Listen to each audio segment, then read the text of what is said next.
son unas diapositivas desde la cual le vamos a ver la parte de teoría.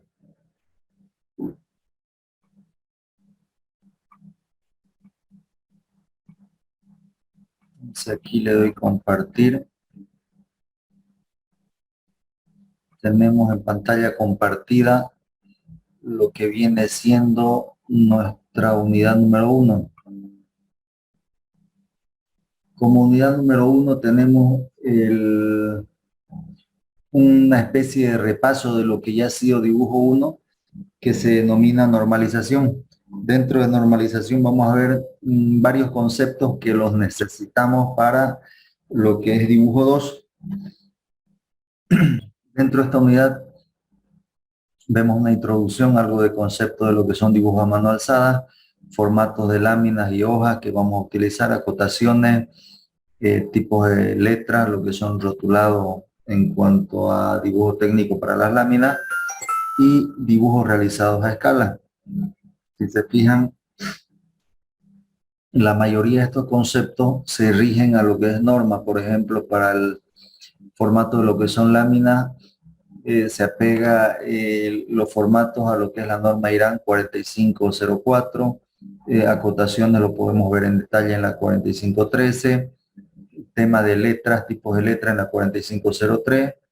Dibujos a escala en la norma IRAN 4505. De todos modos, lo vamos a desarrollar conmigo todos esos conceptos. Como una introducción, tenemos nosotros de la parte conceptual que nos dice que el dibujo técnico viene siendo una técnica de representación de objetos en 2 dimensiones, como así también se puede hacer representaciones en 3 dimensiones, aplicados en todas las ramas de ingeniería, construcción, hasta fabricación de piezas de maquinaria. Para todo esto se ocupa lo que es el dibujo técnico. Entonces, consiste en la representación en base a una serie de normas técnicas internacionales que nos indican que nos debemos ajustar a ciertos lineamientos para lo que es la realización de lo que son los dibujos técnicos. Dentro de esa introducción hay una parte conceptual que ustedes seguramente lo han desarrollado en lo que es dibujo 1, que viene siendo el dibujo a mano alzada. Si bien es cierto, hoy por hoy no se utiliza mucho ya lo que son escuadras, lápiz, borrador para dibujar, pero su importancia de lo que es el dibujo a mano alzada radica en que todo proyecto se inicia en la cabeza de alguien, o sea, viene una idea y esa idea se hace necesario plasmarla en un papel. Entonces se tiene nomás que tener cierto dominio, conocimiento y bueno, y dominio de la técnica de lo que es dibujar a mano alzada para poder lograr generar bosquejos de lo que son las ideas que van surgiendo. Entonces, si bien es cierto, una idea no se la plasma en unos planos de lo que es dibujo técnico directamente, pero sí se recurre a generar bosquejos de lo que es esa idea y de ahí se van puliendo y salen los que son los proyectos. En cuanto a lo que es el dibujo a mano alzada, no vamos a entrar mucho en detalle, ya que todo esto lo han debido ver, como decíamos en dibujo 1, hay una serie de recomendaciones, prácticas más que todo que le hacen realizar, qué sé yo, llenar 2 láminas con líneas horizontales, llenan otras 2 láminas con líneas verticales, dibujan circunferencias, dibujan elipses, en fin, todo tipo de figuras, pero a mano alzada, sin el empleo de regla. Hay unas recomendaciones que son muy útiles. Por ejemplo, si usted va a trazar una línea horizontal, en lo posible ubique el punto de inicio a la izquierda y el punto final hacia la derecha y ir visualizando en la mente desde dónde vamos a partir, hacia dónde vamos a llegar. En fin, son una serie de consejos que hay para poder realizar esa práctica y al final terminar afinando el pulso, ¿no? Para poder dibujar a mano alzada. De todos modos, Todas esas recomendaciones está en un material de teoría que se les pasó hace un momentito a su grupo de WhatsApp. Se les ha pasado lo que es el programa analítico y lo que es el texto de la materia. En esta primera unidad hay bastante teoría, ahí se puede consultar o revisar un poquito más de lo que es el dibujo a mano alzada. Para los que no hayan visto este tema en lo que es dibujo 1. Vamos a pasar a ver otro concepto que se necesita para lo que es dibujo 2 y es justamente el tema de formatos que viene siendo, o habla de formatos de papel, lo que viene siendo tamaños de hojas y plegado de lo que son esas hojas o láminas. Todo esto respecto a formatos y tamaños de hoja está estipulado o está descrito en la norma IRAN 4504. Como regla general, nos dice que el dibujo original debe ejecutarse sobre la hoja de menor tamaño que permita la claridad y resolución deseada. ¿Qué es lo que se busca? Que cuando dibujemos nosotros algún elemento en dibujo técnico, este dibujo se lo ejecute con la mayor claridad posible y, bueno, aquí dice resolución, no sé, nitidez, simplicidad en el dibujo, pero que se aprecie en todos sus detalles. En función a eso va a estar dado el tamaño de lámina o papel que vamos a necesitar para dibujar. Tampoco en dibujo técnico se puede optar por elegir un tamaño de papel cualquiera. Nos tenemos que ajustar a lo que son los tamaños o formatos que están normados y que se utilizan en el medio, o sea, que se puede conseguir en las librerías para poder trabajar, qué sé yo, o imprimir o elaborar los dibujos. Entonces nos dice aquí que se conoce como formato a la hoja de papel en que se realizará el dibujo. Como dato, la norma nos proporciona algunas tablitas, por ejemplo, esta tabla 1, que en la columna derecha tiene las medidas, que están en milímetros, y en la columna izquierda tiene lo que son las designaciones. Las designaciones van desde un A sub 0 o un A0, A1, A2, A3, A4. La hoja de tamaño A0, que es una lámina, fíjense, en cuanto a dimensiones es la de mayor tamaño. Tiene una dimensión de 841 por 1189 milímetros. Y a medida que vamos por la A1, A2, las dimensiones van bajando. Más o menos la que es muy parecida a lo que es la lámina, perdón, a las hojas tamaño bond que conocemos aquí. Esta es una medida americana, el papel A4, cuyas dimensiones son 210 por 297 milímetros, muy parecida a la hoja tamaño carta, un poquito más alta, un poquito más grande. Después son tamaños muy parecidos. En la norma está explicado todos estos valores en cuanto a lo que son los tamaños de la lámina. En el material de teoría se les pasa un poquito de esa norma donde se puede revisar todo lo que son tamaños de lámina. En cuanto al plegado, nos dice que este se hará en zigzag, tanto en sentido vertical como en sentido horizontal, hasta dejarlo reducido a las dimensiones de archivado. ¿Qué quiere decir? Se va haciendo el plegado de modo que la lámina, después de plegar, queda con un tamaño que viene siendo el tamaño más o menos de la hoja. Bueno, nuestras láminas cuando plegamos van a quedar del tamaño de la hoja oficio, que son directamente el tamaño en la que se procede a archivar las láminas. Es bueno que para sus prácticos, para no tenerlas sueltas las láminas, que acostúmbrense a manejarlo. Hay unos folders amarillos, tamaño oficio, que inclusive tienen para poner nepaco, que es el sujetador de las hojas, y se le hace 2 perforaciones a las hojas y se las va guardando en lo que es ese folder. Bien, ¿qué más nos dice? archivado. También se indica en esta norma que el cuadro de rotulación siempre debe quedar en la parte anterior y a la vista. Vamos a ver un ejemplito de lo que es el plegado. Por ejemplo, aquí nos muestra el plegado de una lámina A2, un formato A2 y un formato A3. Para el formato A2 nos dice que tiene una medida de 420 por 594. Nos indica aquí que se la va a plegar a una altura de 297. Este es un múltiplo de lo que es la hoja 4. Si ustedes se fijan, tenemos 297 de altura y de ancho tenemos 210. Por este lado quedan los orificios para perforaciones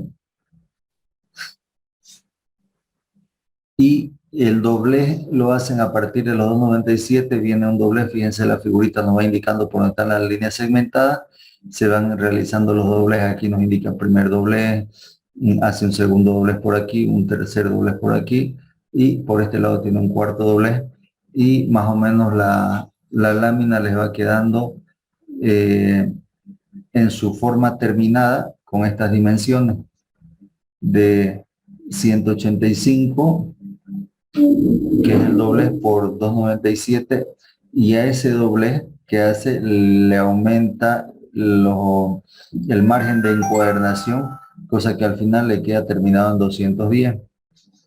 Este es un ejemplito para la hoja formato A3, que viene siendo con una altura de 297.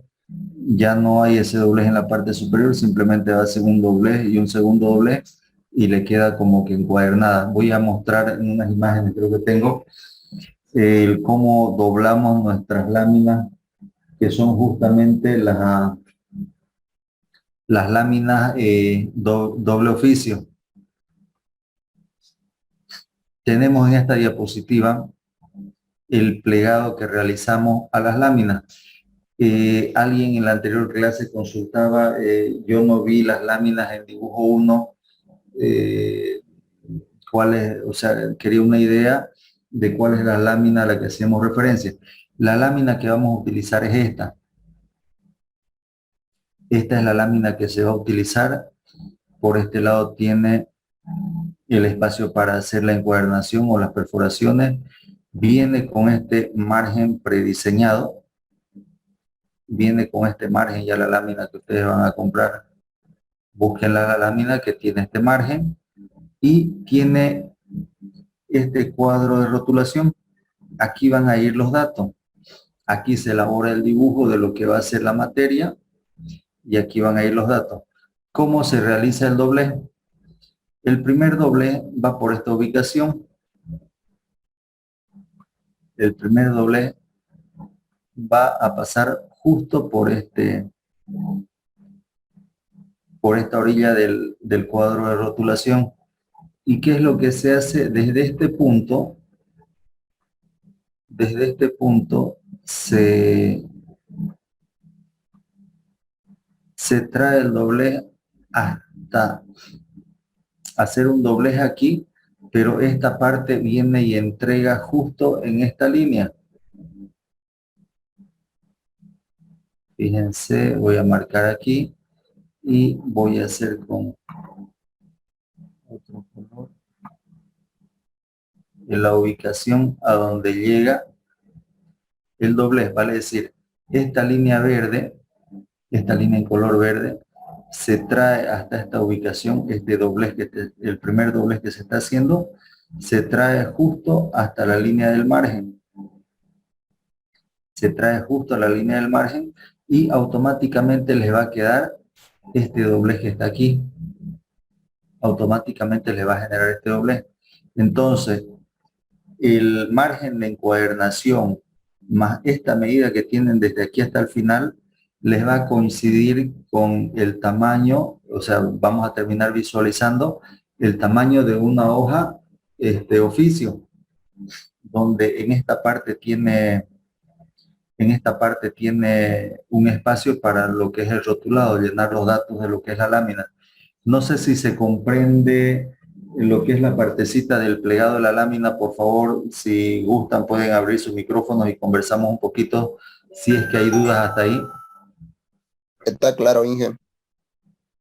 Perfecto.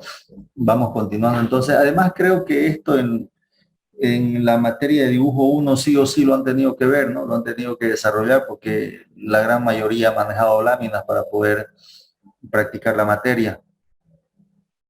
Bien, vamos continuando entonces. Para avanzarle un poquito, tenemos nosotros en una siguiente diapositiva, hay una imagen que como que se le da la secuencia del doblez que se va realizando. Iniciamos por aquí. Iniciamos por aquí en este doblez que hacíamos y este vértice, o sea, claro, este vértice decíamos que va a venir a encontrarse con este vértice de acá, que es lo que nos muestra esta diapositiva. Quedaría ahí la lámina plegada. Para quien quedaba tal vez con algún tipo de duda, la lámina plegada quedaría de ese modo. Esta es la lámina extendida, va haciéndose el doblez hasta llegar a ese punto. Ahora, en el cuadro de rotulación, que cuadro de rotulación no es más que este recuadro que tenemos aquí, ¿qué datos es lo que vamos a necesitar? Por favor, esto van a colocarse en sus apuntes, anótenselo para que trabajemos de este modo. Y nos dice también este cuadro de rotulación conocido como cajetín. A ese cuadro de rotulación es muy común encontrarlo con el nombre de cajetín de despiece o cajetín de rotulación en la mayoría de la bibliografía. Nos dice que se debe colocar dentro de la zona de dibujo y en la parte inferior derecha, siendo su dirección de lectura la misma que del dibujo. ¿Qué datos van a tener para llenar a ese cuadro de rotulación? Básicamente lo que se les va a pedir para la materia es de que en este espacio grande lo destinamos al título del ejercicio, al título de la lámina. En este caso, lo que se está dibujando en este cajetín de ejemplo, el título de la lámina recibe el nombre de soporte. Por aquí abajo, en este espacio grande, le ponen su nombre de quien desarrolle el práctico, nombre del profesor, aquí abajito, y en estos espacios van a anotarle lo que es la materia, la sigla. Esta abreviación de aquí significa trabajo práctico número 1 y lámina número 1, si es la primera lámina número 2, si es la segunda lámina número 3, en función a las láminas que tenga el práctico. El número de práctico y el número de lámina que corresponde. Se acostumbra a ponerle la escala, si es una escala en tamaño natural, o sea, no es ampliación ni reducción, escala 1 en 1, y la fecha. La fecha que van a ponerle es la fecha de presentación, por favor, de lo que es el práctico. Para ordenarnos un poquito con el práctico y no dejarlo acumularse, vamos a manejar en cuanto a fecha la siguiente situación. Se termina una unidad hoy, se les da su práctico y vamos a tener la siguiente clase como consulta. Y por favor, la presentación de ese práctico de sus láminas va a ser a la siguiente clase, vale decir, desde que se les dé el práctico, la presentación para las láminas va a ser 2 clases exactamente. La siguiente clase la hacemos para consulta y para la próxima clase hacemos la presentación.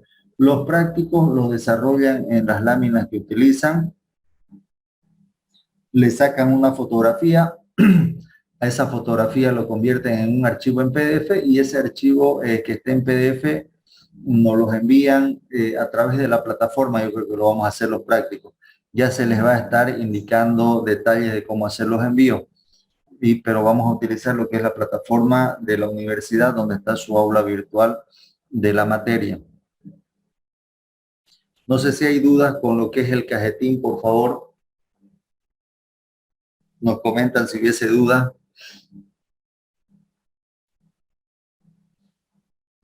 Disculpe, ingeniero, ¿a qué se refiere el segundo punto del cuadradito donde hay 4 líneas? Primero en materia, ¿cierto? Después TP, número, eso. Ya, eso quiere decir trabajo práctico número. Trabajo práctico número 1 en este caso, y lo de ladito es lámina. Lámina 1, pasa que muchas veces un trabajo práctico está compuesto por 2 láminas, 3 láminas. Entonces la vamos a enumerar las láminas. Y cuando ustedes lo digitalicen sus láminas, le saquen foto, por favor que su archivo generen lo que tenga la secuencia, qué sé yo, la primera página de su archivo que sea la lámina 1, la segunda página la lámina 2. Ya en esos detallitos también nos fijamos a la hora de corregir los prácticos. Nos ha pasado que en alguna ocasión nos llega un archivo con sus láminas donde el ejercicio número 5 está al inicio, el ejercicio 3 es el que continúa, todo un desorden. Entonces nomás tener un poquito de cuidado. Después que toman la fotografía, en ese orden lo van a generar lo que viene siendo su archivo en PDF. Y en la parte de escala, ¿es la escala que usted nos hizo o lo que le vamos a utilizar? Sí, la escala en la que esté elaborado el dibujo. Vamos a desarrollar un poquito el concepto de escala y van a darse cuenta de qué trata. Generalmente todo lo que hay en la lámina, si tiene la misma escala, la escala se la anota aquí. Pero si hay 2 o 3 tipos de dibujos de diferente escala, en cada dibujo dentro de la lámina, voy a volver un poquito por acá para mostrar esto. Ya, si hay 2 o 3 dibujos de esto, entonces dentro de la lámina en cada dibujo se indicará su escala y ya no la indican por aquí abajo. Ah, la escala de este dibujo es tanto, la escala de otro dibujo, si es que hubiese, por decirles, voy a suponer que por aquí tuviesen otro dibujo, entonces este va a tener su escala aparte. Se indicará su escala debajito del dibujo. Cuando la lámina tiene dibujado con una sola escala, entonces la escala se acostumbra a colocarla en el cajetín. Bueno, ingeniero. Bien, vamos continuando.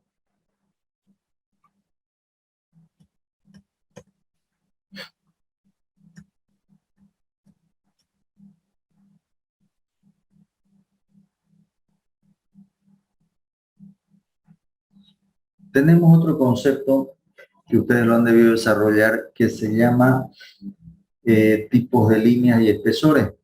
Esto está normado por la norma IRAN 4502. Como una explicación muy general,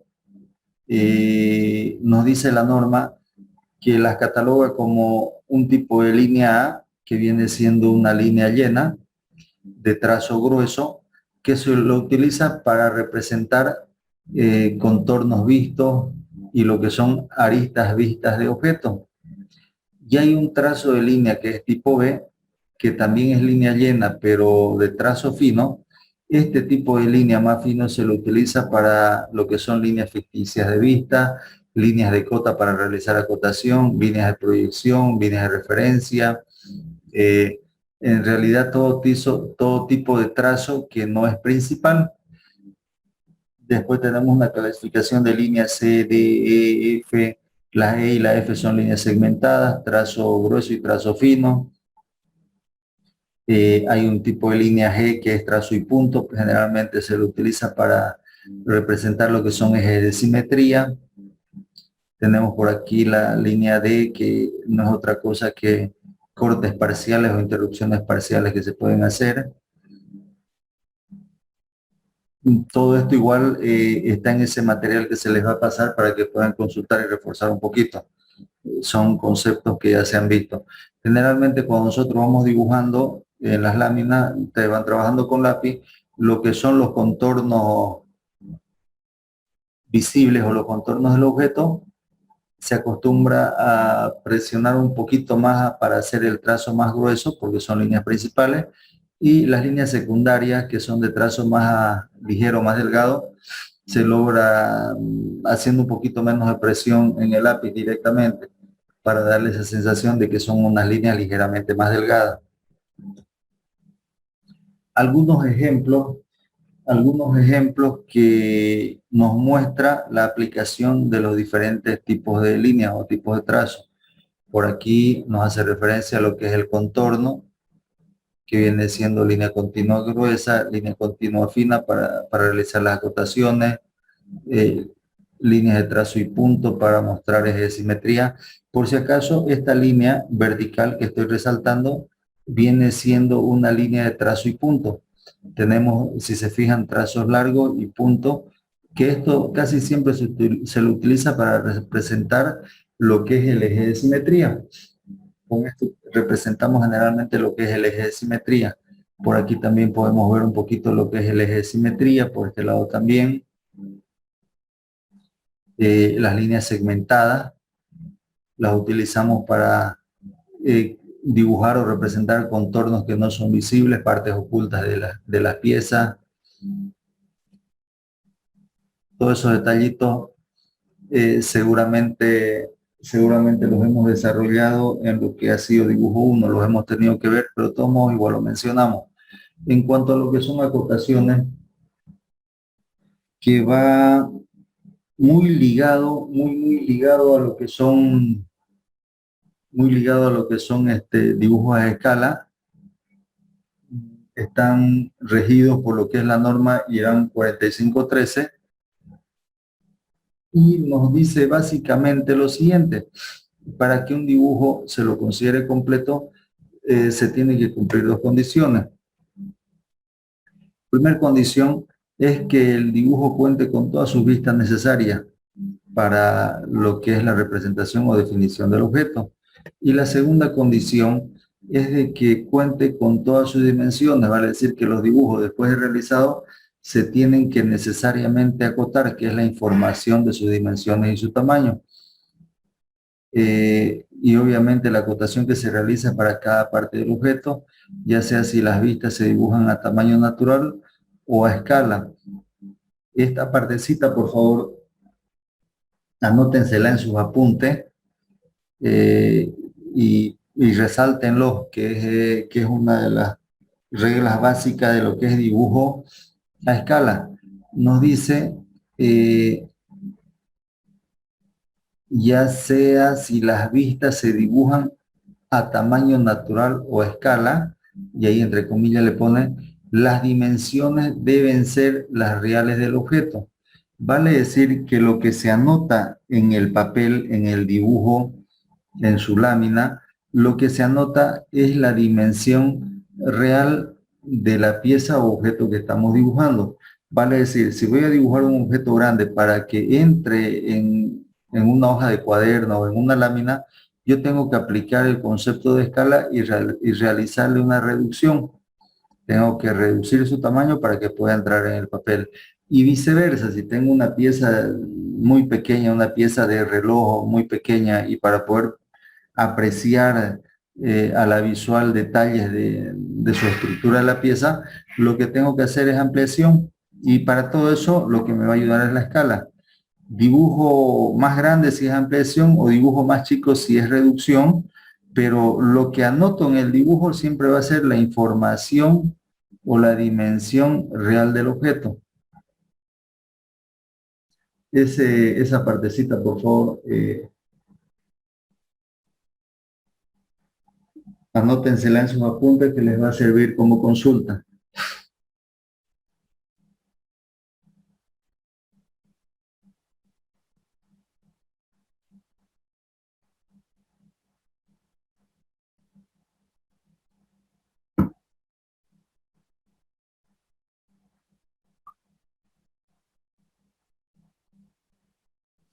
Vamos viendo por aquí qué más hay.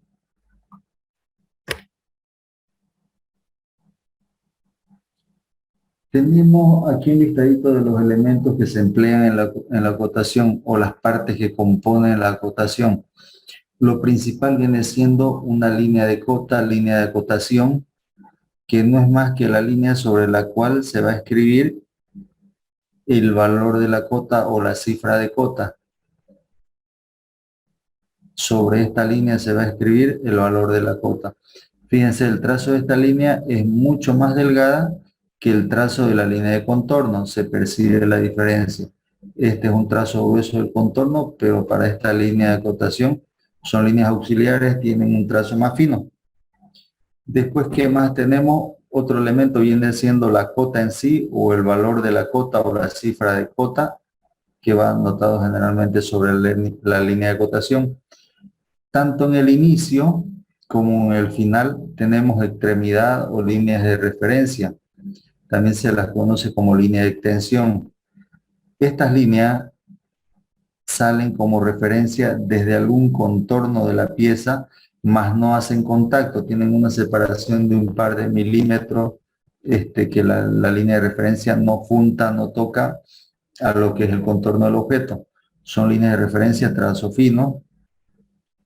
Después tenemos la terminación de lo que es la línea de acotación, puede terminar en punta de flecha como en este caso, puede terminar con una línea inclinada a 45 grados y eso queda a libertad de quien va a trabajar o comodidad de cómo gusten trabajar en lo que son planos técnicos. Pero estos son básicamente los elementos que componen una cota o los elementos que se utilizan para realizar acotaciones. En cuanto a las acotaciones, se conocen dos estilos o dos sistemas de acotaciones. Hay un sistema alineado. ¿Cuál es la característica de este sistema de acotación? Los valores de las cotas van alineados según la cara que se va acotando. Si estoy acotando este lado de aquí, todas las acotaciones van alineado aquí, alineado aquí. Si voy a acotar este lado de aquí, fíjense, las acotaciones van alineadas a este lado. En lo propio, para el tema del acotar radios o circunferencia, trazo esta mi línea de cotación y aquí procedo a anotar lo que es el valor o cifra de cota, pero no es necesario que corresponda a este lado o a este lado. Puede utilizarse puntos intermedios entre ambos lados, pero generalmente la característica es de que van alineados al lado donde vamos a realizar la cotación. Y el otro sistema que se lo conoce como unidireccional, viene siendo que todas las acotaciones van anotadas de modo que el lector las visualice desde un solo lado. Vale decir, el que observa se ubica donde está la flechita y se van a ver todas las acotaciones como que estuviesen paradas para este lado. Fíjense todas las acotaciones anotadas en este sentido. Las acotaciones de este otro lado ya no están giradas, fíjense, están como para que el lector no necesite girar la cabeza, mover la cabeza para tomar estos valores. Son los dos sistemas en cuanto a acotaciones. El que es alineado y el que es unidireccional. Bien, no sé si hay dudas de esta parte conceptual hasta aquí. ¿Se entiende, no se entiende? Me imagino que gran parte de esto ya lo han desarrollado en detalle en la materia previa. Me comentan, por favor, si hubiese duda.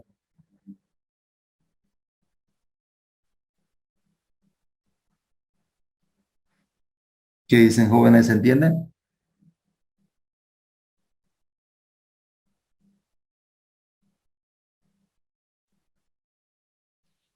Bien, vamos a hacer una pausa, por favor. Aquí toca ver otros conceptos que son los tipos de línea y lo que es dibujar a escala, básicamente. Eso quiero que lo desarrollemos en otra clase, tiene una parte práctica. Como ya hemos visto lo que son las láminas, por favor consíganse algunas láminas que a lo largo del semestre lo vamos a ocupar y además de eso, eh,